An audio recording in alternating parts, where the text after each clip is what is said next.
What are you doing, Tigger? Are you telling me something?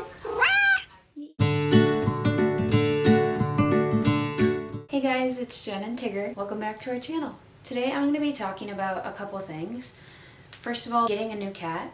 And second, getting a cat in college and kind of like the process. First, we're going to be talking about getting a new cat in general. So getting a new cat is a super exciting thing. Once you find the right cat, I feel like you automatically know it's the right cat. I do have a couple tips and tricks I would like to share with you. The first thing I would say would be to get your cat from an animal shelter or humane society, something like that. I would say more dog owners get from breeders, but cat owners sometimes do as well. My personal opinion is that you should get from an animal shelter so you can save cats that don't have homes. So if you're planning to get a new cat, first of all you need to get supplies. Once you decide you're gonna get a cat, get some supplies for the cat. First of all, you need litter, a litter box. There are different types of litter, so you have to decide which one you want, which one you think is best for your house. I use the clumping kind of litter. I find it to be easiest and I find it to smell the least. You're also going to want to get lots of toys.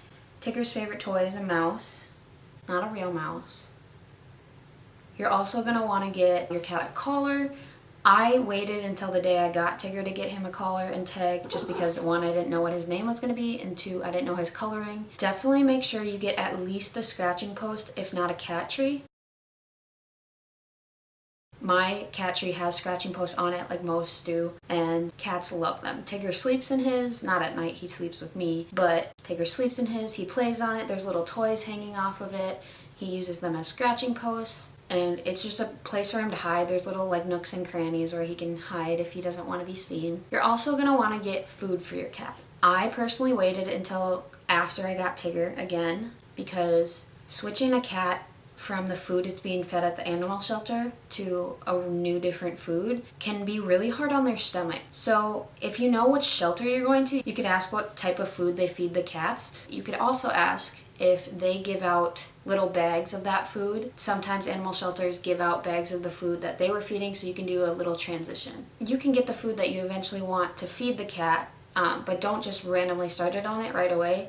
You have to make a transition, like first mostly the stuff I got fed at the animal shelter with a little bit of the new food, and then just keep adding more. With food, you're going to want a food and water dish. I have a little dish that feeds the water out as it gets empty, but it's small so the water doesn't get bad. I fill it up every like 2 days. Also, you're going to want to cat-proof your home. This brings up the topic of declawing, and this is a controversial topic, but I'm going to give you my opinion. You should not declaw your cats. Yes, they have claws.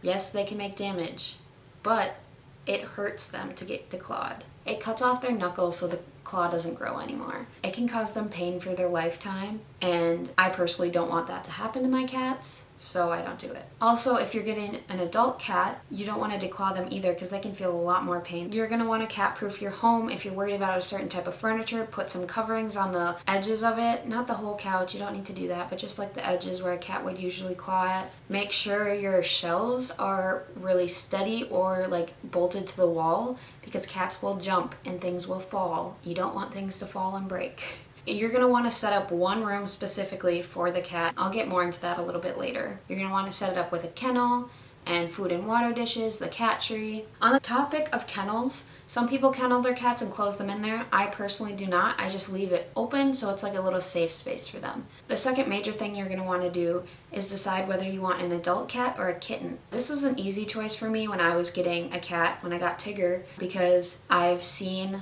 cats' personality change as they grow older. For example, my cat that I have at home, we got her as a kitten. She was a feral cat, and we rescued her from living outside. When she was a kitten, she was very lively, very friendly, didn't care about strangers, just like most kittens are. As she grew older, she grew very scared of strangers, just stuff like that. And I didn't want a cat like that because I'm in college, I have friends over. I wanted my cat to feel comfortable and not have to hide all the time. So for me, that was a pretty easy decision because I wanted an adult cat whose personality was already formed, and I could tell what their personality was when I first got to the shelter. So picking your cat is the best part. Kind of. When you bring it home is better. Anyways, picking your cat is super fun. For me, I honestly knew right away that Tigger was going to be my cat. It doesn't always work out like that, but when you get the feeling, just get that cat. Just so you know, most humane societies or animal shelters have a couple-day waiting period just to verify your background. Also make sure the cats are up to date on all their shots and have all the surgeries done. Surgeries meaning like spaying and neutering. So on the topic of bringing your cat home, I'm going to go back to the one room idea. So you have that room all set up for the cat. You start with one room at first so the cat can get used to the smell of the house, the noises, everything. Like I said, you should have a kennel for the cat. I would recommend not ever locking them in there, but just keeping a kennel so they can hide in there. Another good idea is to put a t-shirt that you have worn that smells like you into that kennel so they can get used to your smell as well. After a while of having the cat just in that room, you can open them out to the rest of the house. I would recommend slowly, not all at once. I think that's all we have on getting a new cat, but things are a little different if you're trying to bring a cat to college. So if you have a cat from home that you're wanting to bring to college, let's say you're a high school junior or senior, or just starting out at college soon, there are some processes that you have to go through with the college if you're planning to live on campus. What I mean by that is I'm registered with my college and with my psychiatrist to have an emotional support animal. Like I've mentioned before, Tigger's not certified as an emotional support animal. He is my emotional support animal, but he is not certified. If you do plan on living on campus, most dorms don't allow you to bring animals larger than a fish. That's at least my experience with dorms. Get on the process early. It took me over a month to get the process done, and I was already in college, so I was kind of struggling a bit. The process for me went like this. So I contacted the counseling center at my school. They directed me to the right person that takes care of the emotional support animals, and then she started me on the process. So I had to fill out some forms, and then I had to get a letter from my psychologist or psychiatrist saying that I would highly benefit from having an animal. This is a very important part of the process. This is basically what gets you qualified. Also keep in mind, they don't accept everyone. So talk to your psychiatrist, make sure your psychiatrist writes a good letter. Once you get qualified, you have to select a certain type of dorm room. I did get some questions on TikTok about what kind of room I have and how Tigger works with roommates and stuff like that. So I live in a suite. I have my own room. Our suite style at Winona State is that my roommate has her own room, and then us two share a bathroom.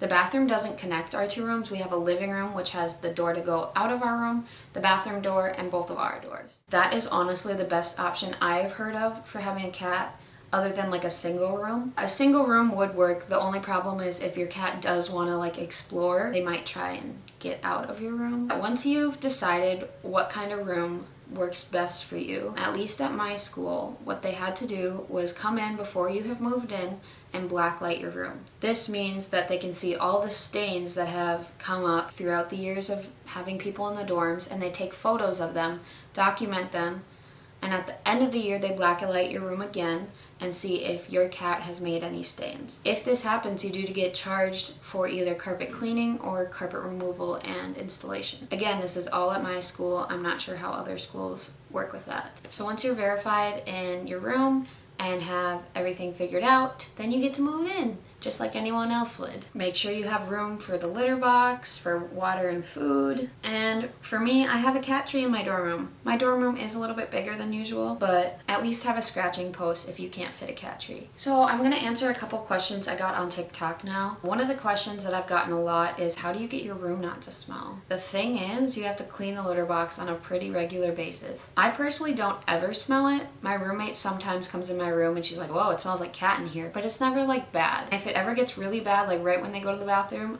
I have literally in reach Febreze. I recommend that. Also, Tigger is really bad at covering up his number twos, so if that ever happens and I can smell it really bad, I just go in and cover it or just like clean it right away. And for that, I would say get clumping litter. That's the best I've had. One of the other questions I got was if my roommate likes having a cat. Again, I have my own room, but my roommate does like having a cat that she can like walk over across the hall and just pet once in a while. Another question was, does he roam free or does he just live in my room?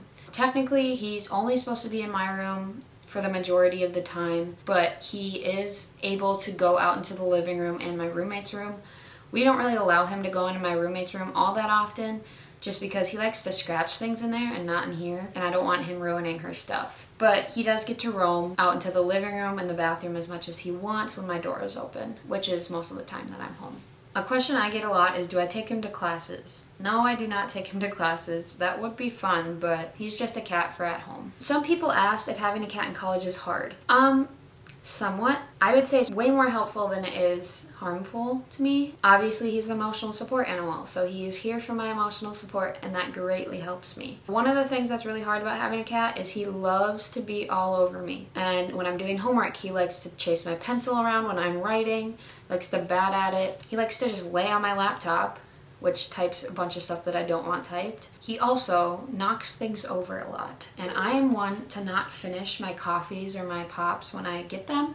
And he likes to knock them over, and that causes spills, and that's never fun. Especially because I have my camera, I have my laptop, I have everything like that. The final thing that's really hard about having a cat in college is the fact that I can't sleep over at other people's dorms or other people's houses just because I have to be with my cat. I honestly don't think it's that bad because my friends just sleep over here. But yeah, I think that's all I really have to say. The sun's coming in. I think it's telling me it's time to be done. Thank you so much for watching. I hope you learned about getting a new cat and having a cat in college. My social media will be in the description, and so will my Venmo if you want to help out a broke college student.